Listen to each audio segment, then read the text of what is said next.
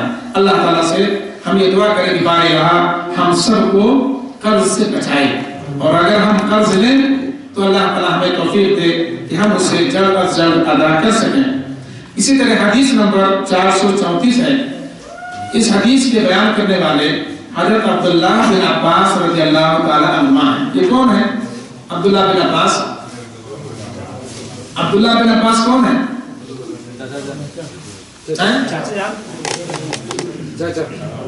چاچا ہیں جی، چچا صاحب بھائی۔ عباس رضی اللہ تعالیٰ عنہ کون ہے؟ نبی صلی اللہ علیہ وسلم کے چچا ہیں، ہے کہ نہیں؟ اور یہ ان کے لڑکے ہیں عبداللہ بن عباس، عباس کے لڑکے عبداللہ، تو یہ ان کے لڑکے ہیں اور نبی صلی اللہ علیہ وسلم کے چچا بھائی بھی۔ تو عبداللہ بن عباس رضی اللہ تعالیٰ عنہما بیان کرتے ہیں کہ نبی کریم صلی اللہ علیہ وسلم نے اس آدمی کے متعلق جو اپنی سواری سے گر کر جاں بحق ہوئے، یعنی سواری سے گر کر کے جو مر گئے تھے، ان کے بارے میں فرمایا کہ اسے پانی اور پیلی کے پتوں سے غسل دو اور اسی کے 2 کپڑوں میں کفن دے دو۔ یہ حدیث بخاری شریف کی ہے۔ یہ حدیث تھوڑی سی لمبی ہے، تفصیل ہے اس میں۔ یہاں پر حدیث کا جو پہلا حصہ ہے ٹکڑا اس کو یہاں پر ذکر کیا گیا ہے۔ حدیث تھوڑی سی لمبی ہے، وہ اس طرح سے ہے کہ حج کے موقع پر حج کے لیے یہ صحابی گئے ہوئے تھے، میدان عرفات میں تھے، اپنے غالباً گھوڑے پر اونٹ پر یہ سوار تھے۔ اتفاق سے وہ جو ہے اونٹ سے نیچے گر گئے اور گردن کی ہڈی ان کی ٹوٹ گئی، گردن کی ہڈی ان کی ٹوٹ گئی اور یہ فوت ہو گئے۔ یہ صحابی فوت ہو گئے، ان کی وفات ہو گئی۔ تو ان کے بارے میں اللہ کے نبی نے فرمایا کہ یہ احرام کی حالت میں تھے، لہذا انہیں بیری کے پتوں اور بیری کے پتے پانی میں ملا کر کے اس کے ذریعے سے انہیں غسل دیا جائے اور ان کو الگ سے کسی اور کپڑے میں کفنایا نہ جائے، بلکہ یہ جو احرام کا جو کپڑا پہنے ہوئے تھے، احرام کی حالت میں تھے، احرام کا جو کپڑا ان کے جسم پر ہے اسی میں ان کو کفنا دیا جائے۔ الگ سے کپڑا ان کے لیے کفن کا لینے کی ضرورت نہیں ہے، اسی کپڑے میں ان کو کفنا دیا جائے۔ اور آپ نے فرمایا تھا کہ ان کے سر کو مت ڈھانپنا، ان کے سر کو مت ڈھانپنا، اور یہ قیامت کے دن جب اٹھیں گے تو تلبیہ پکارتے ہوئے اٹھیں گے۔ یہ قیامت کے دن جب اٹھیں گے تو تلبیہ اپنے اسی احرام ہی کی حالت میں وہ تلبیہ پکار لبیک اللہم لبیک لبیک لا شریک لک لبیک ان الحمد والنعمت لک والملک لا شریک لک، یہ تلبیہ پکارتے ہوئے اٹھیں گے۔ تو اللہ کے نبی نے فرمایا، انہیں کے بارے میں اللہ کے نبی نے فرمایا کہ اسے پانی اور بیری کے پتوں سے غسل دو اور اسی کے 2 کپڑوں میں کفن دے دو، الگ سے کپڑا لینے کی ضرورت نہیں ہے۔ اس حدیث سے کئی مسائل ثابت ہوتے ہیں۔ حدیث تو چھوٹی ہے لیکن بہت سارے مسئلے اس سے جو نکلتے ہیں۔ نمبر 1، عرفات میں سواری پر جانا جائز ہے۔ اس حدیث سے معلوم ہوا کہ میدان عرفات میں سواری پر جانا کیا ہے؟ جائز اور درست ہے، کیونکہ یہ سواری پر تھے۔ دوسرا مسئلہ یہ ثابت ہوا کہ اونٹ کی سواری بھی استعمال کی جا سکتی ہے، اونٹ کی سواری بھی استعمال کی جا سکتی ہے۔ تیسرا، حالت احرام میں جو آدمی گر کر فوت ہو جائے اسے بھی پانی اور بیری کے پتوں سے غسل دیا جائے۔ یہ تیسری بات معلوم ہوئی۔ چوتھی بات یہ معلوم ہوئی کہ انہی احرام کے کپڑوں ہی میں اسے دفن کیا جائے، نیا کفن خریدنے کی ضرورت نہیں ہے، اس کا سر ڈھانکا نہ جائے اور نہ خوشبو ہی لگائی جائے۔ سر ننگا رکھنے اور خوشبو نہ لگانے کی حکمت کیا ہے؟ اللہ کے نبی نے فرمایا کہ جیسا بخاری کی حدیث میں آپ نے فرمایا کہ ان کو خوشبو مت لگانا اور ان کے سر کو مت ڈھانپنا، ان کے سر کو کھول دینا اور خوشبو ان کو مت ملنا۔ حکمت کیا ہے؟ اس کی حکمت بیان کرتے شاعر کہتے ہیں حکمت یہ ہے کہ قیامت کے روز یہ اسی حالت میں لبیک اللہم کا تلبیہ پڑھتا ہوا ننگے سر اٹھے گا. یہ حدیث بخاری شریف ہے. اچھا بیری کے پتوں سے نہلانے کی کیا حکمت ہے؟ بیری کے پتوں سے پانی میں بیری کے پتے ڈال کر کے نہلانے کی حکمت کیا ہے؟ یہ ہے ایک تو اس سے بدن صاف اور نرم بھی ہو جاتا ہے اور دوسرا اس پر خرچ کچھ بھی نہیں آتا. بیری کا پتا کوئی پیسہ نہیں لگتا. جائیں آپ توڑ کر کے بیری کا ہمارے خیال میں ہر جگہ خاص عرب میں صحرا میں تو بیری کے پتے بہت زیادہ ہوا کرتے تھے. ہمارے ملکوں میں بھی بیری کے درخت بہت زیادہ ہیں, جگہ جگہ ہیں. تو بغیر کسی پیسے کے آپ کو وہ پتے مل جاتے ہیں, اس میں خرچ بھی نہیں ہے. اس دور میں یہ سب سے آسان طریقہ تھا. صابن وغیرہ کا استعمال غالباً نہ ہونے کے برابر ہے. بہت کم صابن وغیرہ کا اس زمانے میں استعمال تھا. عام طور سے بیری کے پتوں وغیرہ سے وہ اسے غسل دیا کرتے تھے. اچھا, بیری کے پتوں سے غسل دینے کے 3 طریقے. بیری کے پتوں کے ساتھ غسل دینے کے 3 طریقے. پہلا طریقہ یہ ہے کہ بیری کے پتوں کو پانی میں ڈال کر اسے اتنا زور سے ہلائیں کہ اس کا جھاگ باہر نکل آئے. یعنی بیری کا پتا لائیں, پانی میں ڈالیں, اس کو خوب ہلائیں یہاں تک کہ جھاگ اوپر ظاہر ہونے لگے. یہ ایک طریقہ ہے. اس پانی سے میت کے جسم کو مل کر غسل دیا جائے. دوسرا طریقہ یہ ہے کہ پتوں کو پانی میں خوب ابالیں. یہ ہمارے یہاں معروف و مشہور ہے. پتوں کو پانی میں خوب ابالیں. اور تیسرا طریقہ یہ ہے کہ بیری کے پتوں کو جلا کر راکھ بنا لی جائے.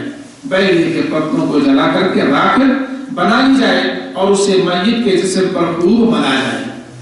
میت کے جسم پر اس کو راکھ کو ملا جائے. یہ ہمارے یہاں رواج نہیں ہے. خوب ملا جائے. پھر خالص پانی سے بدن میت کو اچھی طرح صاف کیا جائے. یہ غسل دینا ایک ہی مرتبہ ہوگا. تو بہرحال تو بیری کے پتوں کے استعمال کرنے کا 3 طریقے شاعر نے یہاں پر بیان فرمائے ہیں اور ہمیں ان میں سے کوئی بھی طریقہ ہم اپنا سکتے ہیں. اسی طرح حدیث نمبر 435 ہے. اس حدیث کے بیان کرنے والی ہم تمام مسلمانوں کی ماں عائشہ رضی اللہ تعالیٰ عنہا ہیں.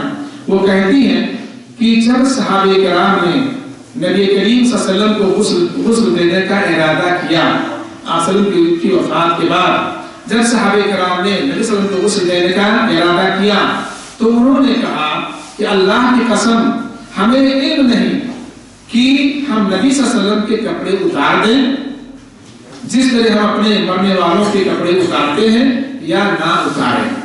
پھر ساری حدیث بیان کی. یہ حدیث مسند احمد اور ابو داؤد شریف کی ہے. یعنی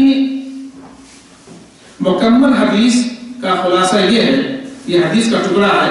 مکمل حدیث کا جو مکمل حدیث ہے اس کا خلاصہ یہ ہے کہ اسی تذبذب میں صحابہ کرام پر غنودگی طاری ہوئی. جیسے ان کی وفات ہوئی اور غسل دینے کا جب مرحلہ پیش آیا تو صحابہ کرام تذبذب میں تھے کہ نبی صلی اللہ علیہ وسلم کے کپڑوں کو نکال کر کے جیسے ہم اپنے مرنے والوں کے کپڑوں کو نکال کر کے غسل دیتے ہیں, کیا اسی طرح سے نبی کریم صلی اللہ علیہ وسلم کے کپڑوں کو نکال کر کے غسل دیا جائے یا کپڑوں کے ساتھ دیا جائے. اس تذبذب میں صحابہ کرام گرفتار تھے اور اس تذبذب میں صحابہ کرام تھے کہ کیا کیا جائے. اتنے میں حدیث میں ہے, اتنے میں صحابہ کرام پر غنودگی طاری ہو گئی. غنودگی طاری یعنی اونگ آنے لگے. غنودگی طاری ہو گئی تو کمرے کے گوشے سے جہاں باتوں کی ناشے مبارک رکھی ہوئی تھی اس کے گوشے سے ایک آواز آئی. انہیں آواز سنائی دی کہ نبی صلی اللہ علیہ وسلم کے کپڑوں کو اتارا نہ جائے, کپڑوں سمیت نبی صلی اللہ علیہ وسلم کو غسل دیا جائے. یہ آواز آئی. یہ آواز ہے صحابہ کرام نے اس کو سنا اور پھر ان کو اطمینان ہو گیا کہ نبی صلی اللہ علیہ وسلم کو کے کپڑوں کو اتارا نہ جائے، بلکہ نبی صلی اللہ علیہ وسلم کے کپڑوں کو آپ صلی اللہ علیہ وسلم کی جسم اطہار پر باقی رکھتے ہوئے آپ صلی اللہ علیہ وسلم کو غسل دیا جائے۔ تو اس طرح سے آپ صلی اللہ علیہ وسلم کو غسل دیا گیا، اس طرح سے آپ صلی اللہ علیہ وسلم کو غسل دیا گیا۔ ایسا کیوں ہوا؟ صحابہ کرام کیوں اس تردد میں تھے کہ آپ ان کے کپڑے نکالے جائیں یا نہ نکالے جائیں؟ کیوں؟ اس لیے کہ چونکہ رسول اللہ صلی اللہ علیہ وسلم کو چونکہ دیگر مخلوق پر شرف و بزرگی حاصل ہے، دیگر جتنی بھی مخلوقات ہیں، چاہے انسان ہو، چاہے چرند ہو، پرند ہو، فرشتے ہوں، کوئی بھی ہو اللہ کے علاوہ جتنی بھی مخلوقات ہیں، تمام مخلوقات پر نبی کریم صلی اللہ علیہ وسلم کو شرف و بزرگی حاصل ہے۔ آپ صلی اللہ علیہ وسلم تمام سے زیادہ اشرف اور افضل اور بہتر ہے۔ اس لیے صحابہ کرام کو تردد ہوا کہ کیا کیا جائے، عام مرنے والوں کی طرح سے آپ صلی اللہ علیہ وسلم کو غسل دیا جائے یا آپ صلی اللہ علیہ وسلم کو کسی اور طریقے سے غسل دیا جائے۔ بہرحال جب آواز آئی صحابہ کرام نے آپ صلی اللہ علیہ وسلم کو کپڑوں سمیت غسل دیا۔ یہ عائشہ رضی اللہ تعالیٰ عنہ بیان کرتی ہے۔ اسی طرح سے ایک اور حدیث ہے، انشاءاللہ تعالیٰ آگے درس میں یہ حدیث بیان کی جائے گی اور اس کا ترجمہ اور تشریح کی جائے گی۔ اللہ تعالیٰ سے دعا ہے کہ بار الہ ہم تمام مسلمانوں کو اسلامی تعلیمات پر عمل کرنے والا بنائے، دنیا اور آخرت میں کامیاب کرے۔ صلی اللہ علیہ خلقہ وآلہ وصحبہ اجمعین برحمتک یا ارحم الراحمین۔ والسلام علیکم ورحمۃ اللہ وبرکاتہ۔